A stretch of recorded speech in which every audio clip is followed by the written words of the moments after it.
Menor de edad din na ang mga biktima ng paputok na isinugod sa East Avenue Medical Center. Merong tinamaan sa mata at meron ding nasapul sa mukha.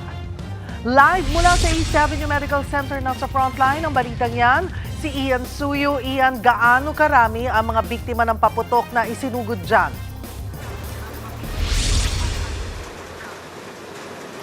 Cheryl, kahit papano nga may tuturing na magandang balita pa rin ito sa pagpasok ng 2026 dahil kumpara noong nakaraang taon, mas kakaunti raw ang bilang ng mga kapatid natin na naisugod dito sa East Avenue Medical Center dahil sa iba't ibang injuries o sakit dahil sa pagsalubong sa bagong taon. Matapos ang pagsalubong sa bagong taon, isa-isa ring nagdatingan ang mga biktima ng paputok sa East Avenue Medical Center. Ang 10 taong gulang na babaeng ito hindi makadilat matapos tamaan ng lusis sa kaliwang mata. Nagtamo naman ng paso sa mukha ang 9 anyos na lalaking yan matapos maputukan ng inipong pulbura. Ang babaeng ito akay ng magulang niya matapos tamaan ng fountain sa noo. Nabiktima rin ng fountain ang isa pang lalaki na tinamaan sa kaliwang braso.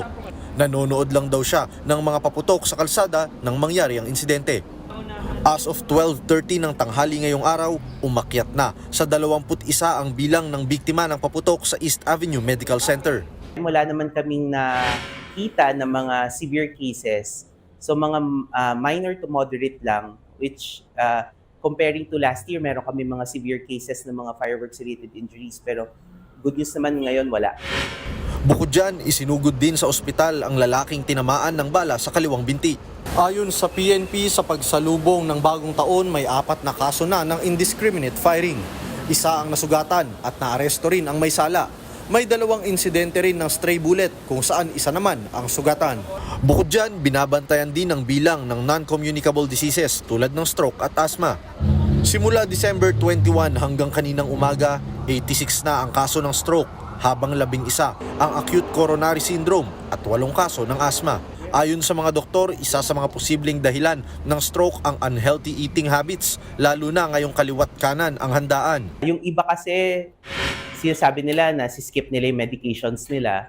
Yung iba naman dahil sinasabi, medyo napadami sila ng pagkain. Pero hindi naman na porket madami kang pagkain, masustroke ka na. So maraming factors yan. Yung symptoms ng stroke nila ay lumabas dahil sa pagkain nila or sa pag-inom nila. Kaya't habang nariyan pa rin ang smog matapos ang putukan, may payo ang Department of Health sa mga kapatid nating hikain. Yung mga high risk, yung mga may sakit, may hika, matatanda o bata, huwag muna lumabas kung kaya. Sa bahay nilang muna. Yung mga, kung kailangan lumabas, mag-face mask po. Mas maganda kung N95.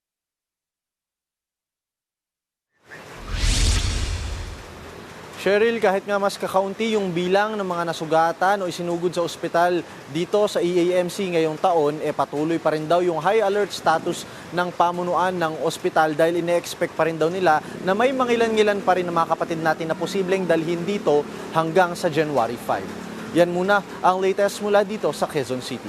Cheryl? Maraming salamat, Ian Suyo. Mga kapatid, Cheryl Hosing po. Maging maalam at may pakialam sa mga napapanahong issue at headlines. Mag-follow at mag-subscribe na sa social media pages ng News 5.